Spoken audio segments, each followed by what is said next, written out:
guys, welcome back for episode number 28. I apologize if the quality of this video is subpar because my phone has been giving me a lot of issues, so I need to take it to an Apple Genius Bar to have it taken a look at because the camera is just not working on it anymore. So I am using a Logitech cam attached to my laptop, which is also an Apple MacBook, which is like, I don't know, a couple of years old, and that gives me issues. So we're having some technical issues today, and it's probably going to be a little bit shaky because the Logitech cam is on top of my laptop, and my laptop is on a stand, which is not the most stable of things.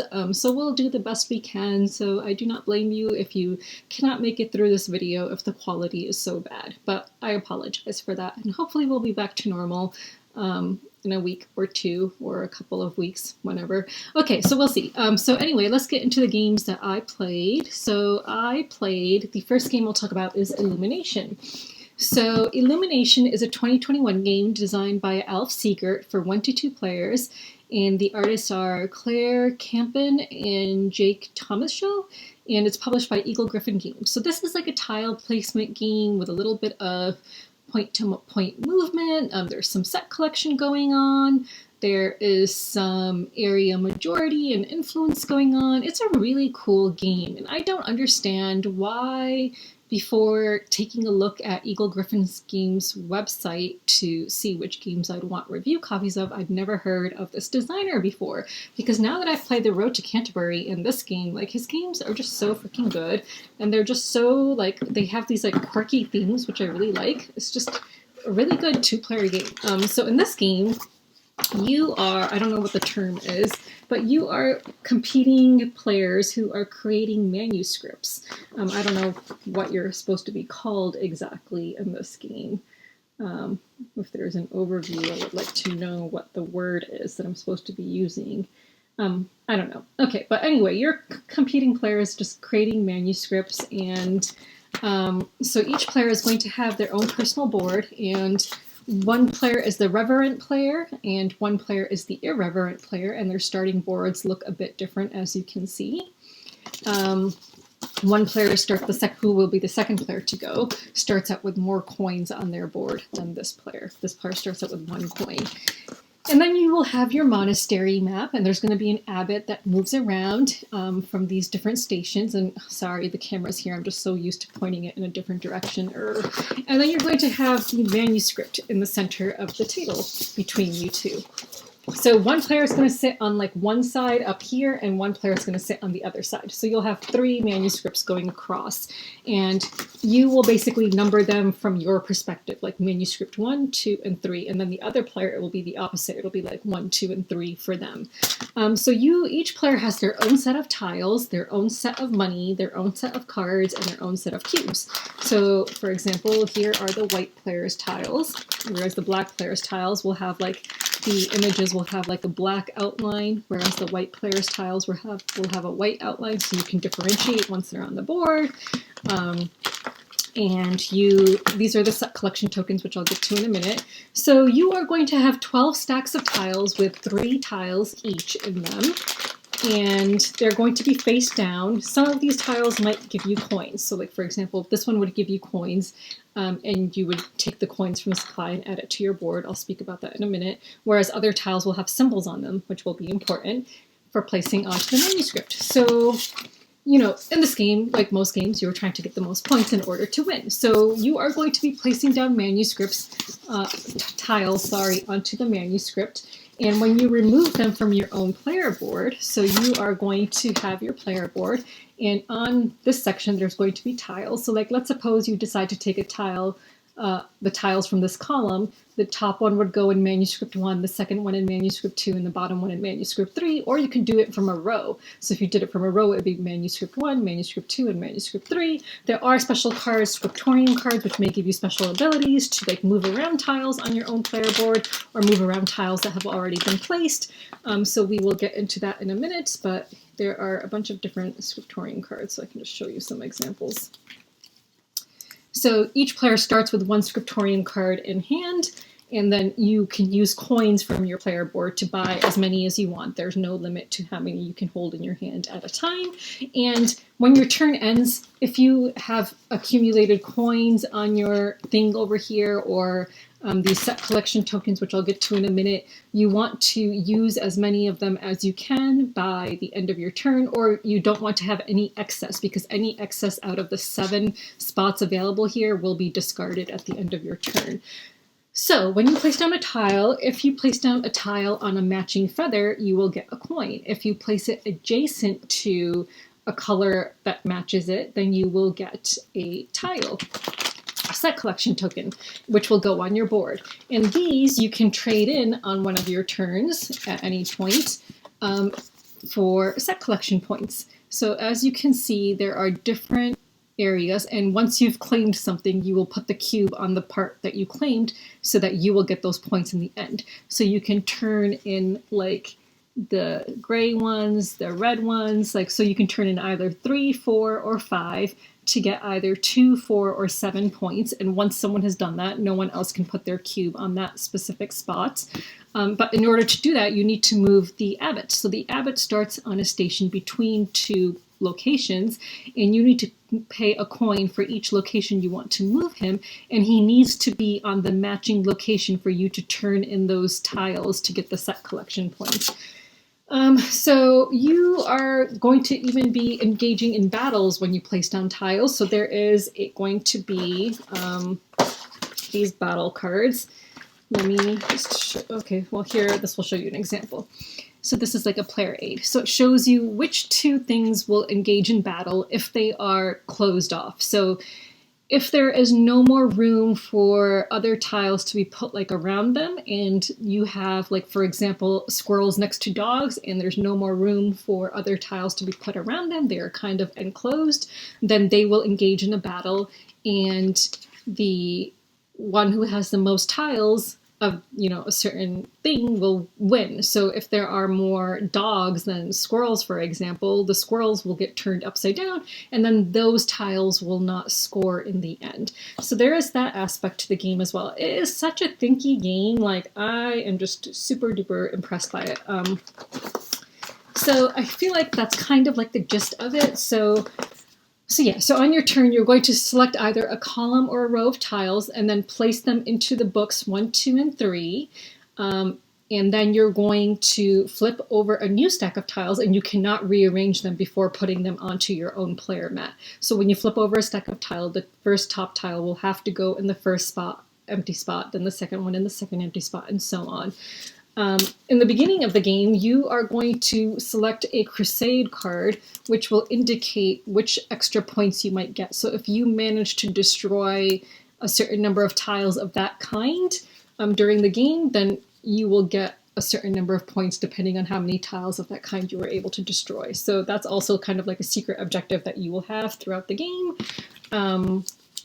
And yeah, and when you engage in battles, whoever won most of the battles for a specific type will get points for that at the end of the game. I'm trying to find the battle cards. I don't know where they are. Oh, here they are. So these will be laid out, and that will show you, like, for example, if every time you win a battle like this, you will place your own cube on it to indicate that you won it, and then whoever has the majority cubes on a battle card will get those points at the end of the game. So really cool game. So it's like a tile placement game in which you are trying to very strategically pick up tiles or rearrange tiles using scriptorium cards on your own player board so that you can then strategically place them onto these manuscripts so that you can then engage in battles. And you also want to be able to collect those set collection tokens to be able to turn them in for points. The game end is triggered. So once a player can maybe no longer go, they can pass, and then they are done for the rest of the game. So once a player passes, they are out of the game, and the other player can take as many turns as they want until they pass as well. Of course, you have to be able to do something. If you can't do something, then you're forced to pass. It is a really thinky 2-player game. I feel like the more I play this, the more strategy I will learn and hopefully get better at it. But I was really super impressed with it, and I just could not for the life of me understand why I had not heard of this designer or his games before, because I think that they are so freaking good. And this will definitely be one of my like favorite go-to two-player games, I think. So yeah, so if you're looking for a really like strategic, fun, quirky two-player game, highly recommend Illumination by Alex Seeger. So please do check it out. I think I explained the gist of it pretty well, or decent enough for you to understand it. But yeah, I feel like there's going to be a lot of strategy to this that, you know, you will start to get as you play more and more. It does have a solo mode. I think you're playing against an AI. I haven't played the solo mode, but maybe someday I can try it and let you guys know. So yeah, so I think that's the gist of it. And the artwork is just so freaking quirky. I mean, just like look at these characters that are there, and it's like, you know, there's dogs, there's a cat, it looks like a cat, or maybe it's a bunny like holding a sword like this. Like the tiles were just so freaking quirky. I just really love it. It's just very quirky. Oh, and also if you have a tile that you cannot place on the board, it will go into your sheep pen, and those will be worth negative points. So at the end of the game, you will score points for all the tiles that are showing on the manuscript that are still face up, and you will score negative points for any that are in your sheep pen. You just won't score any points for tiles that have been turned upside down. So if someone turns a tile of yours upside down, I mean, it sucks, it won't score you any points. Let me see what the scores were. I think I recorded our scores. I know, I'm pretty sure I did very badly in this game. So yeah, so I scored 30 and my opponent scored 53. So yeah, so that was Illumination. So I'm super glad I have this. I absolutely love it, and this game is definitely staying in my collection. So yeah, definitely check this out. And this is a second edition. I think it was on Kickstarter. And yeah, that's the second edition, I believe. Or no, sorry, my bad. This is a first edition. I'm thinking of The Road to Canterbury, which had a second edition. So I think this is the only edition, actually. Okay, the next game I will talk about is Land versus Sea. So let me just bring up the relevant information. So Land vs. Sea is a 2021 game for 2 to 4 players designed by Jean-Paul Jacques, and the artist is the same, and it's published by Good Games Publishing. I really like this. It's a tile placement game. I've only played it at 2 players. I've played it twice at 2 players now.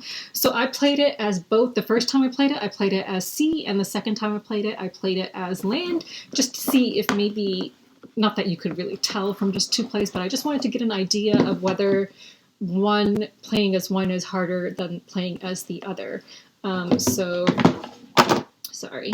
So in this game, you are going to have, so you can play advanced mode. I didn't play with these, but it looks like there's certain objectives that you can play with advanced mode. So you are going to have a starting tile, and if you're land, you are trying to create land that you can score. So anytime something is kind of like isolated, that it cannot be expanded anymore, I'll throw up a picture, then you will score it, and you will get 1 point for each tile that contributes to it, no matter who put down that tile. So, and then you will, if you were the one who closed it off, let's suppose there were these like, let me find an example.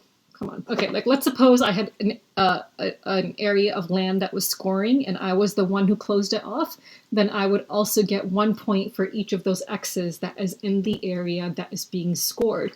If my opponent was the one who caused the land to be scored, my land scoring marker would still calculate the points for each tile that is contributing to the land, but since my opponent was the one that placed the final tile that caused it to be scored, they would get the points for all of the X's in the land, which I think is interesting, and that works for the sea area as well. So this is a game where you will be trying to screw over your opponent while also trying to, you know, score points yourself. And the first time I played as sea, and I was trying so hard to screw over my opponent by making sure that his land would just keep on expanding, and he'd have to keep on finding new ways to close it off to be able to score it. But I really screwed myself over very badly in trying to do that. Yeah, it's a really cool game. It's not as easy as you think. One thing I did learn is that there is no tile that exists that has edges that go land, sea, land, sea, land, sea. Like, because I had created a situation for myself where I needed to, in my first game, find such a tile to be able to close off this massive area of sea to close it, but that tile does not exist. So yeah, so just keep that in mind. It's a really cool game. These tiles are double-sided, so you start the game with 2 tiles, and then there are certain tiles that give you actions. So there's a tile that will let you place down another tile. So let me find it. Find an example. Why can I not find an example? Oh, come on, dude. Wow. Here we go. All right, if you place down this tile, that one will let you go again. This symbol means you can put down your second tile. If you place down this tile, you can steal your opponent's tile, one of their tiles. So you start the game with 2 tiles, and then at the end of your turn, you place down 1 tile, unless you have the one that lets you place down 2, and then you draw back up to 2. If you had a tile stolen from you, then in your turn, you'll only be able to place down 1 tile, and then they would draw back up to 2 because you would not draw back up immediately after a tile is stolen. Really cool game. I love the artwork. Like, I just really like the artwork on these tiles. They're double-sided, so once you pick up a tile, then you can look at both sides and decide which side you want to put down.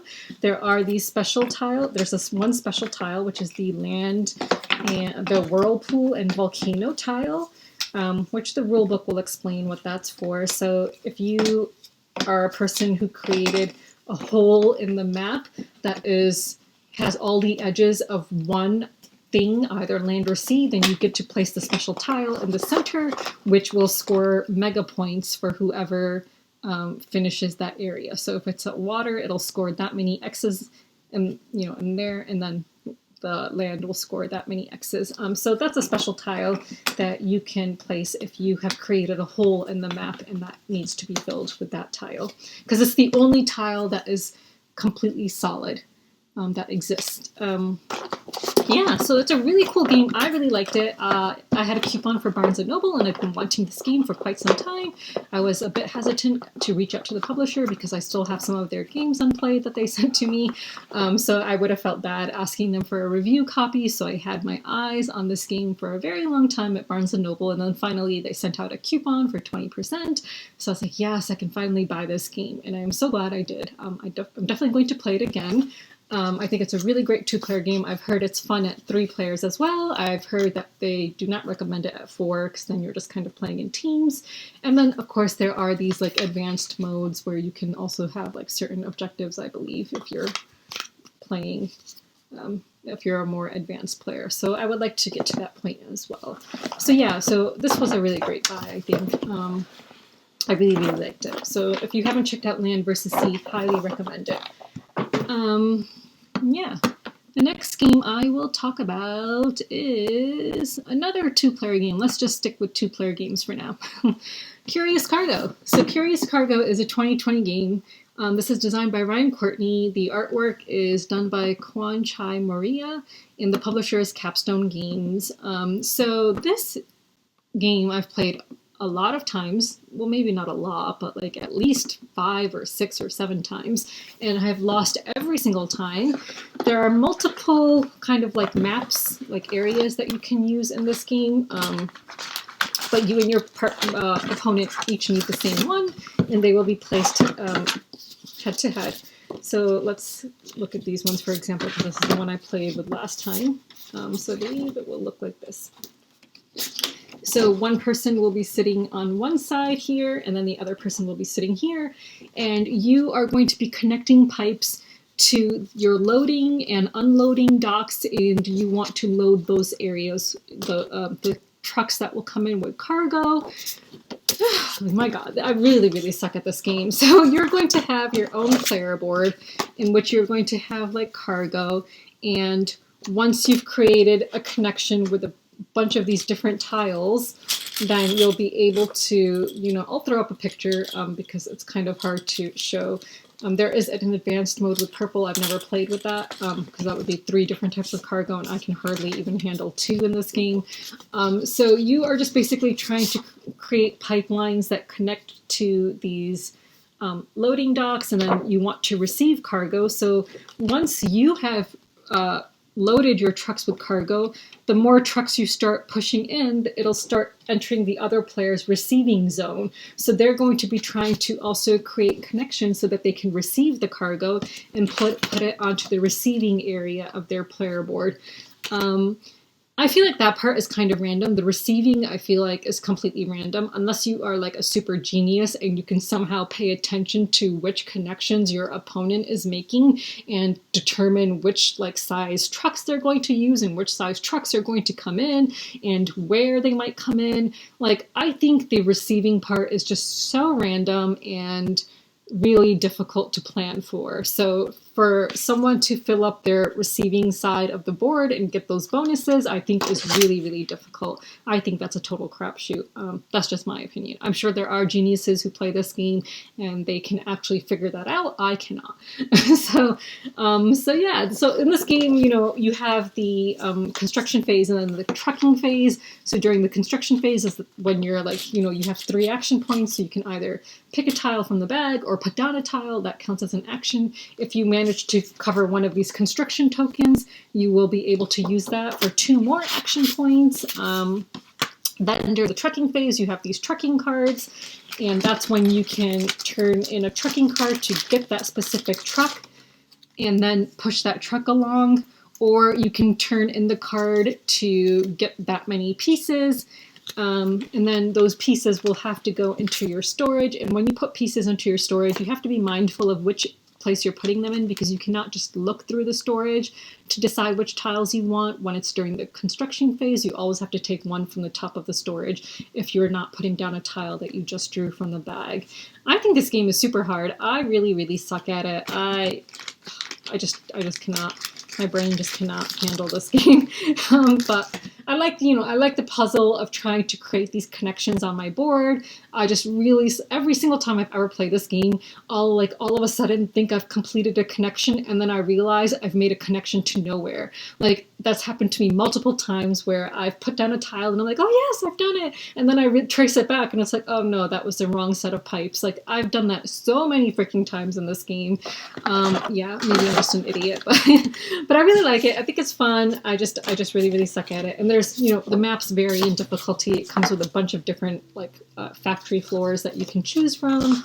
The game point system is weird. Oh, so if you by the game end did not unload from your warehouse 2 cargo pieces of each color, then you don't even score. Like, you don't even count in the end. And that happened to me in the last game I played. I only had 2 of one kind and then 1 of another kind, so I didn't even actually get to compete in the end to see if I won. so that's an interesting thing. The way that the game end triggers here, it's a bit different. Yeah, and there's like stars. So there's a star on this round tracker, and once someone reaches either that star or I believe this star on their board here, then I believe that's one game end triggers. I think that's one of the game end triggers or something like that. Or if all the tiles in the bag run out, I think that's another game end trigger. Yeah. Anyway, it's a fun game. It's a super duper thinky game. Like I said, I've played it a number of times and I super duper suck at it. I did have to get rid of the insert that comes with this game because not everything would fit. So, but it's not a huge problem. Everything just, yeah.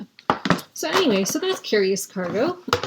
I've never played Ryan Courtney's game Pipeline, but people say that this is like Pipeline Duel. So, yeah. So the next game I will talk about is, I'm not going to pull it out because it's super duper huge, but I have shown it before. It's called Ticket to Ride Nordic Countries. So, oops, I just closed the page that has all the information. Let me open it up again, sorry. So, like I mentioned when I received that game, it's my first big box Ticket to Ride game, and I really just liked the map and the colors, and it just looked very Christmassy and very wintry. So yeah, so let me just pull it up. Okay, so Ticket to Ride. Oh, my computer is so freaking slow. Come on. What's the designer's name? Alan Moon. At least I know that much. Okay, so this one came out in 2007. Wow, it's for 2 to 3 players. The designer is Alan Moon, and the artists are Cyril something Douagine and Julian Delval. And the publisher is Days of Wonder. So this Ticket to Ride is for 3 players. It works a little bit differently in that the multicolored wild cards cannot be used for any plain route. They can only be used for routes that are for, what do they call them? Tunnels or what ferries. So in this game, there's ferries and there's tunnels and then your regular train routes. You cannot use the wild cards for regular train routes. You can only use them for ferries. And if there's a ferry route, you have to use the exact number of locomotives, that the multicolored locomotive cards that are shown on the route. And the interesting thing about this game is the tunnels, it's kind of like a betting thing. Like, so let's suppose there's a tunnel on the map and you want to claim that tunnel. If you claim that tunnel, you will see that, you'll see a certain number of spaces in that tunnel and you have to lay down that many cards. Then you're going to draw the top 3 cards of the draw deck, and for each color that shows up that matches the color of that tunnel, you will need to provide an extra card in order to claim that tunnel. So it could be that you try to claim something and you're just hoping that you get lucky, and when you draw from the top of the draw deck that the same color doesn't come up, so you don't have to provide extra cards to claim that tunnel. But you might get unlucky and you might end up getting like 3 of the same color, and then you would need to provide 3 extra cards in order to claim that tunnel. So that's a really interesting aspect to this game. And I cannot compare it to old Ticket to Ride because it's been a while, but in this one there is no limit to the number of cards you can hold in your hand. So there are some interesting things, So I will say, before this, I was actually never really a huge fan of Ticket to Ride. It just never seemed like a super strategic game to me. It just kind of seemed like, you're just drawing cards and just trying to claim stuff, and there's like really not too much strategy to it. And I definitely felt that way with this game as well. People did say it's more competitive, so I only played a 2-player game of it, and as in most 2-player games, if there was a location that had 2 train routes between it, if one is claimed, then the other person cannot claim the other one. So I believe that was the same. The only thing that really differentiated this one a bit, I guess, was, the tunnels and the ferries. And that you could not use wild cards for regular train routes. There came a point where, towards the end of the game, we just kept on drawing and drawing and drawing cards. Our hand size got so unbelievably large, both me and my opponent, because I was trying to claim this one wild train route that had 9 cars in it. But you need to have all of the same color in order to claim a wild train route. And I just wanted those mega points at the end, so I just kept on drawing and drawing and drawing, hoping that I would reach that, but I did not before my opponent triggered the game end. But he was also just drawing a lot of cards, and since there's no draw limit, that kind of, makes it a little bit less fun, a little bit less competitive, I feel like. So I don't know, maybe there should be a draw limit, but that, that was just my feeling on Ticket to Ride. I think I'll keep it, just so I do have a big box Ticket to Ride in my collection, because the only other Ticket to Rides I have are Amsterdam and London, and maybe I'll pull it out during, Christmas time, just because it looks Christmassy, and maybe come up with some house rules for it. I don't know. If you guys have played Ticket to Ride Nordic countries, let me know what your thoughts are, whether you have some house rules about, the hand size limit or something like that. My opponent, who I played with as well, was also not a big fan, but he also was not a big fan of Ticket to Ride going into this as well. So yeah, so that was the next game I played, and then after that I played... the next 2 games that I played, I won't pull out as well because I've talked about them before. I talked about Speakeasy Blues before, so this time I played a 3-player game of it. So Speakeasy Blues came out in 2018. It's for 2 to 4 players, designed by Adrian Adamskew and Daryl Andrews. And it's published by Artana Games. So this is a dice worker placement game. I feel like it worked okay at 3 players. I feel like the fun thing about this at 3 players is when you have a cop card. So if you want to see an overview of Speakeasy Blues, I'll include a link to my video in which I discussed it before, so you can go see the overview of how that game plays and some of the components. I think it's a really great dice worker placement game, and if you are looking for a game that, you know, has the 1920s theme, Speakeasy Blues, jazz, prohibition, then it's definitely the game for you. I absolutely love it. So it worked good at 3 players, worked well. I like that, you know, when you have a cop or a gangster card, that you can use the ability against all of the players, so there's more than one person that you can use it against, so that's nice. Yeah, I'm not sure that it really made things much more different at 3 players. Maybe a little bit more competition about which cards, you know, if there's cards out in play, like, you know, if you're eyeing a card, you know that there's going to be 2 other people who might have the opportunity to get a card that has come out before you do, or something like that. Otherwise, it didn't change the game a whole lot. So, you know, I'm happy to play this still at 2 players, and I'm happy to play it at 3 players. It just lengthened the game a little bit, but it didn't really change the feeling of the game, or it didn't feel more competitive. It didn't really, just maybe slightly, it didn't really add too much to the game, I think. I do think it's a game that plays really well at 2 players. So if you're looking for a dice placement game that works really well at 2 players, definitely check out Speakeasy Blues. And then finally, the last game I played, I talked about last week, is Fae. So Fae is a 2018 game designed by Leo Colovini. It's for 2 to 4 players. And it's published by Z-Man Games, and it is an area control game with a little bit of deduction, and this time I played it at 3 players, and I just discussed it last week, so I'm not going to pull it out, and you know, again, I'll include a link if you want a description of how it plays, like an overview. At 3 players, I really liked it. I think it went by so fast. Like, this game just goes by really fast. Like, especially if everyone knows the rules. Like, yeah, it's a very quick game, a very quick area control game. I really liked it, and I think it worked better at 3 players than it did at 2 players, just because you know, with 3 players you have a little bit more of trying to figure out who each person is. Like, I couldn't really figure out who they were since it was 3 players, and I like that a little bit more, because when I played last time, I think I had a pretty good idea of which druid color my opponent was in control of. I lost pretty badly, but I love it. I think it's such a great, quick area control game, and if you're looking for something like that, definitely pick up Fae. I'm really glad it's in my collection. So yeah, so that came, so that I played, didn't come, so that's what I played. Okay, so that's the last game I played. Now let's talk about games that I am backing. So things that I'm backing. So of course there's still the Tabletop Find It book that's still going on. There is Tang Garden Seasons. So I created 1-minute overview videos for Tang Garden and Seasons. So Seasons, I'm not going to pull it out because it's really big and there's just a lot to it. So if you want to see some of the components, you know, some other people have done some great videos that you can see the components up close. And of course the Kickstarter page has all of the components really up close. You know, there's different modules. The prototype I received only contained the 4 seasons modules. It did not contain equinox or whatever the other thing is. I can't remember. So I got autumn, winter, spring, and summer. I did not get a chance to play all of them. So I can't comment on all of them, but I think if you really want to change up your Tang Garden game, it's definitely something you're going to want to check out.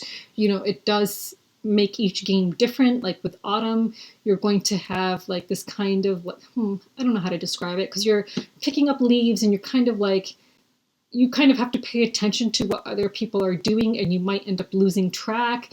So, you know, you can watch my 1-minute overview video to see how that works. I did not play the cooperative mode, so I can't comment too much on that. I only, you know, read the instructions, the directions, and that's how I was able to, you know, give a bit of an overview on it, but I didn't actually play it, so I can't give my thoughts on that.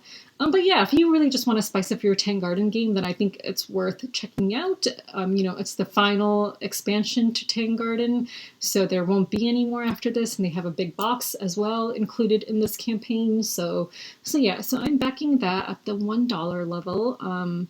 But I will probably be adding on stuff you know, when the Pledge Manager opens for the Ghost expansion, which I don't have. The next thing I want to talk about is Twin Palms. So I actually went ahead and backed Twin Palms, and then once I did, the designer reached out to me.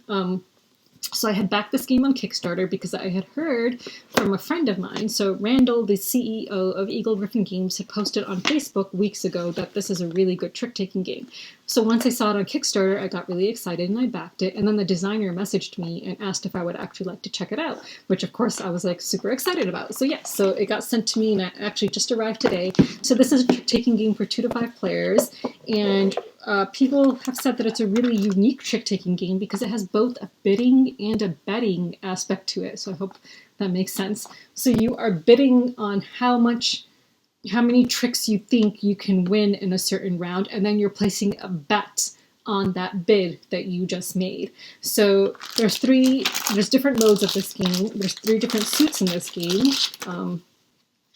So the different suits are like these pink dolphins. There is these like aqua-colored palm suit, and then there is like this yellow sunglasses suit. There's another deck of cards here, by the way. And then, so the regular mode of the game uses 2 suits, and the difficult game mode of the game will use 3 suits. And then there's supposed to be an easy mode as well, I think. And so then everyone will have like these betting cards. So when you place a bid, you're first going to place a bid. You know, you're going to bid how many tricks you think you can manage in a single round, and then you're going to place a bet on the bid that you just made. So you can bet 0, 1/2, or maximum. And it's an interesting game because I haven't played it yet, and I'm really looking forward to playing it. But I watched, you know, the gameplay, and you can bet or bid 0, and if you bid 0, that can work in your favor unless the other players tie or something like that, or they cancel each other out. There was some kind of interesting mechanic like that where, you know, you can really do well with a bad hand, but I think you kind of need to depend on other players or hoping, or you need, you know, it's kind of a little bit luck dependent, or you kind of need to hope that the other players don't like cancel each other out or something like that. I can't remember exactly what it was. I need to watch the gameplay again and then of course play it myself. I'm really looking forward to playing this because my gaming group has been into trick-taking games quite a bit recently, I would say. So yeah, so definitely check this out on Kickstarter. These are the backs of the bidding cards. So yeah, let me just show you some of the artwork since I didn't really do that. And there are some wild cards as well. So yeah, I'm not sure how the theme will really come through in this game because it's like a beach theme. So I'm not sure if that really will come through. But the backs of these cards are really pretty. Check that out.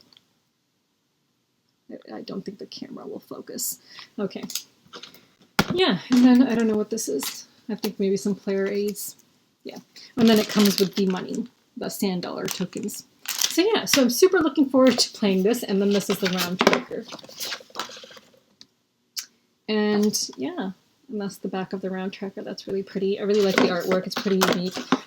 This pre-production copy feels really nice, actually. It feels like a production copy. It's really, really nice. So yeah, so I really cannot wait to play this. I have a few friends in my gaming group who are super into trick-taking games, so I think that they'll be super excited to play this. So I'll include a link to the Kickstarter below. And then, of course, I'll share my thoughts once I've had a chance to play it, which I'm really looking forward to. I know that How It Plays, formerly known as AntLab Games, created a video on this as well. So, oh yeah, what else I received? I forgot to show this. So I had backed the expansion to Canvas, and that came in. So that is absolutely gorgeous. And honestly, when I backed it, I did not realize that the cards in this game are double-sided. So that is freaking cool. And this one comes with a board. The base game does not come with a board. The base game has like that cloth mat, but this one actually has a board. So I got to figure out how this one plays because I have not played it yet, but I'm super excited to do so. So this was in my top 10 games of 2021. And This is a great game to play over video chat too, by the way. If you can figure it out. It's not too difficult. And as I had mentioned, they create the box like this so that you can hang it up. Do not recommend. I don't think the box is sturdy enough to hang up. And I'm going to show you my base game box to show you how my, not that part got damaged, but this part here. So I would always just pull this out when opening this. Do not recommend that. I think you want to tilt it and have the weight of it push it out. Because if you do what I did and you just keep on pulling it out, your box might start to come apart, which mine did, and I had to tape it. So I had to tape this part because it ripped after me pulling it out so many times. So yeah, so don't do that. I think just let the weight of the box just kind of push this out rather than pulling it. So with this new expansion box, I'm definitely not going to pull it. So yeah, let me just show you some of the double-sided cards. So I didn't even realize until I, had managed to flip one card over, and that's when I realized that they're double-sided. I wonder how they printed it like this. Like, I wonder if the thing that they put, on here was like double-sided and they just stuck it on one side, or they like did one side and then had to go through the machine again, because if they did that, it came out so perfectly because it doesn't go outside the edges of the thing on the other side. Like, I really wonder how they did that. Like, that is super duper impressive. Like, I don't know. Yeah, so each card is double-sided. It's like super impressive. Let me see if I can find a better. Oh yeah, I like this one. This one is the plague on one side, and then it says seeking on the other. I don't know what that means, seeking. It looks like some kind of a knight or something. Yeah, but I love this game. Like, it's a very pleasant, thinky game, but I say it's pleasant because you're making these beautiful art pieces. You're putting them into these cards with sleeves, so you're going to have like a card like this, and then you're going to be dropping in these to create different art pieces, and then you're going to score them. I just really, really love it. I think it's such a great game. Let me just see. Yeah, check that out. Yeah.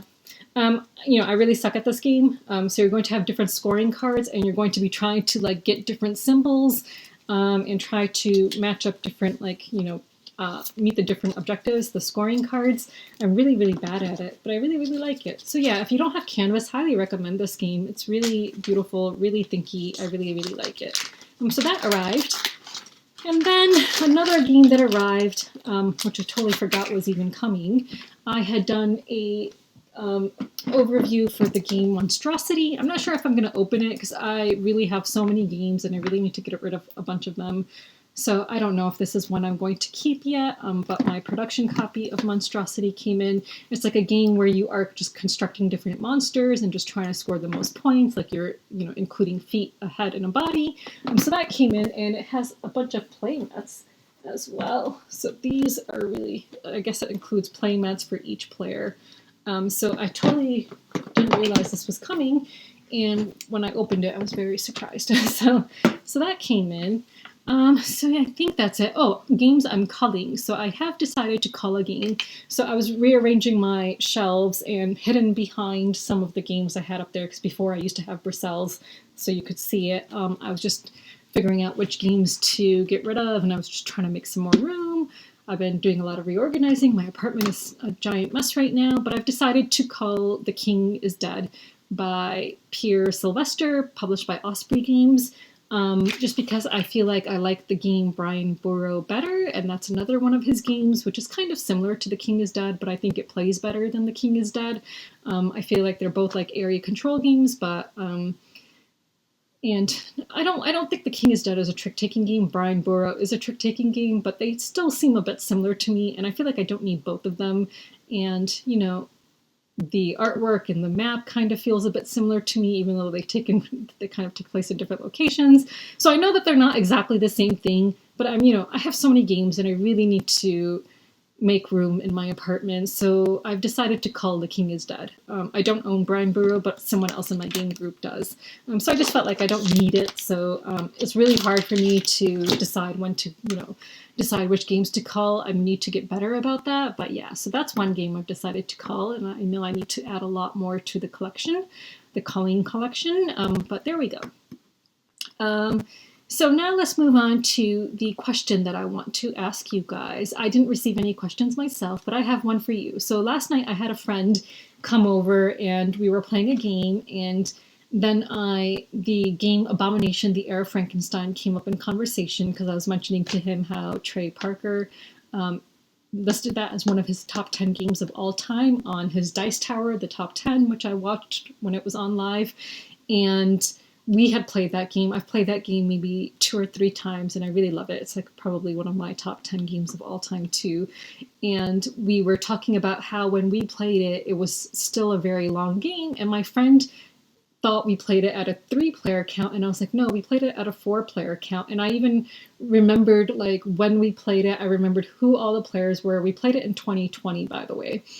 And then I realized that I have a weird memory, because like I have a really bad short-term memory, but when it comes to remembering gameplays, my memory is so freaking good. Like, it's insane. Like, I can remember games that I played a couple of years ago and remember who I played with, where we played, and just details about the gameplay. And that's just insane because my short-term memory is so bad, but somehow I can always remember a certain game I played and who the other players were. So then I pulled out my BG stats and I was like, yep, I was right. See, it was this many players and we played in this month and blah, blah, blah.